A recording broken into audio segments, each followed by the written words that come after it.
almost any time you're outside, you're going to have a slight breeze of some sort. It's always a good idea to have some type of windscreen to fit over your mics to cut down on any of that low buffering sound that you get and blown out sounds that make it unusable in your recordings. Some of these things are fairly expensive, but not always too bad. But a lot of times you may be out somewhere and you've just forgotten your windscreen, or you might not have one and just want to test something out to see if it works okay first. You can use things like these little bears and some of the other stuff that you find at the cheap dollar stores like Dollar Tree, Dollar General, that sort of thing. You can get a bear like this that's fairly fluffy and cut it down and use it as a cover on these. So any of these little wind socks that you find, sometimes called a Deadcat, are pretty close to the look of some of these stuffed animals. So with a bear like this, you can basically just cut down the arms and the legs and use those as a windscreen for you. It's more or less you chop these off and just take a small rubber band and place around the bottom, and that'll get you through an emergency. And they actually work fairly well. I've actually cut some of these down, and it turns out that they had better results than some of the wind screens that I paid for. Most of these you look at a pair for around $10 on Amazon. You can also order them cheaply on somewhere like AliExpress, but they might take you a month to get there. So with these bears, there's a few different things you can do if you go to one of the dollar stores for $1.25. Aside from just cutting the arms and legs off of them, you can remove the head and use that as a windscreen, and it actually helps out if you're filming little kids, that sort of thing. It'll grab their attention and keep them facing the mic when you're trying to talk to them as you use this. So I'm just going to chop one of these up a little bit and just give you a basic idea of what it takes to get something out of one of these and how it works. The way they are, you're better off cutting as close to the seam where it joins the body as you can get with the arms, especially since they're shorter on them. And when you do the head, if you go to cut the head off on one of these to use as a windscreen to be able to put on here to use in the XY position, you can use a smaller screen. But if you're going to run these in the AB position, it's wider.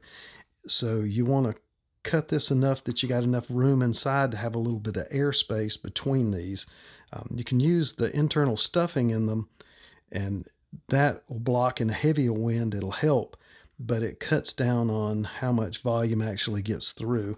And what helps a lot is the more airspace that you have around this, the better sound quality you'll get. And these cut mostly the low end rumble out. Even though it's not made for that, it still lets the high end signals go through. So it won't mess with your treble, won't affect the voice that much either. You may have to boost it just ever so slightly in post to get the level you want, but they actually do pretty good with that. So I'm going to sort of chop one of these up and give you an idea of what it looks like when you do it.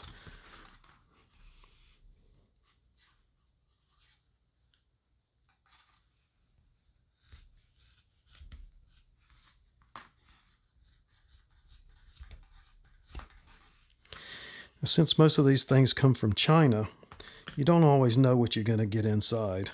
This fluff will sort of come off a little bit at first where you've cut it, but the rest of it stays on. It's pretty strongly put on here.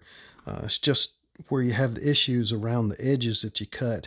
If you pull some of that off to begin with, it'll stop leaking fur after a certain amount of time. You can also adjust how much stuffing you have in here. This actually lets sound through pretty well with it, and it buffers the wind a good bit, but sometimes you need to take a little bit out. You can cut this down to the length that works best with your mics.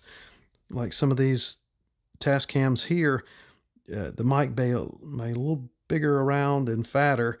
Then others are like these are a little bit longer. So you need to just sort of figure the distance you're going to need to get that there. But you remove some of the stuffing out of here. You can always put it back later, but I'll just do this one here. Just no matter more than just chopping that off, pulling this down. If you put them where you can get enough around it, you can get it on there lower. This will work in the AB position like this, or it also works in the XY standard position. But just one quick rubber band around that, and it blocks a good bit of the noise there. Like I said, you can cut this down to length that you want, or roll them up for even more sound protection. These little rubber bands, you can also find those at the dollar store, $1, $1.25 a pack for them. But to give more sound insulation, you can roll these up a bit, shorten it out also, and put it down on there pretty good.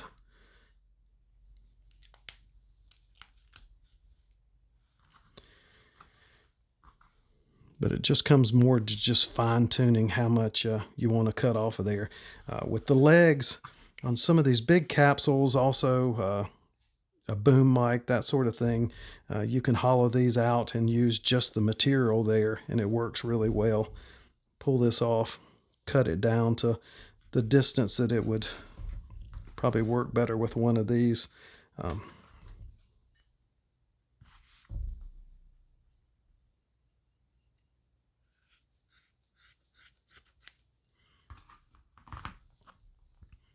Just pull that excess off till it stops coming, and then it won't leak off quite as much anymore. Leave some of the stuffing in the end. You don't want too much. You get a little bit of sound around the capsule here on the outside. Majority of the sound you get gets coming straight in the end, and when that wind hits it, that capsule, and causes it to overflex in there too much, that's where you get that hard rumbling from it.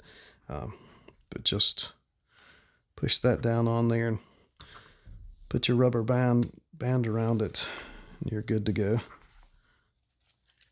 I'm going to take these out and run a sound test on them, but it's not perfect, but it'll get you by if you're in a bind with it. If you need even more sound deadening, you can manipulate the body with what the material is left with this. It's a good bit of body material still in here, and you can, if you've got the time, basically cut it in the middle, stitch it, fold it over, and then you've got a pretty good size windscreen that'll fit around there. If you stitch it tight, you can take one of the thicker rubber hair bands and just stitch that into it, and it'll give you the same elastic inner piece that you get with a store-bought one of these. It's not much to it, just a dollar store headband, and just put a few stitches around it, and turns out it makes a pretty good windscreen. You can leave some of the stuffing inside of it to buffer the wind a little bit, but having that air pocket in it tends to make it sound a little bit better. Like I said before, take that head off of there and remove this. And if you're interviewing children, that sort of thing, it'll give you something to keep their attention span with it. And just cut it right below the seam on there, slip it on, and then put a rubber band tight around there, and it works out pretty well. So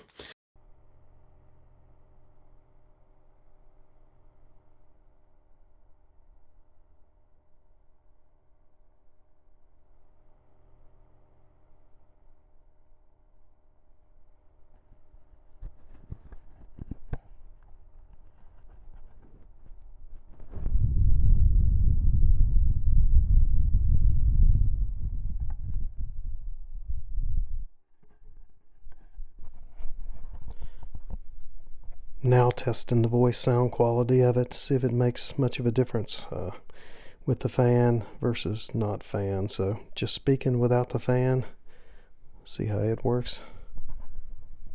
Turn the fan on now.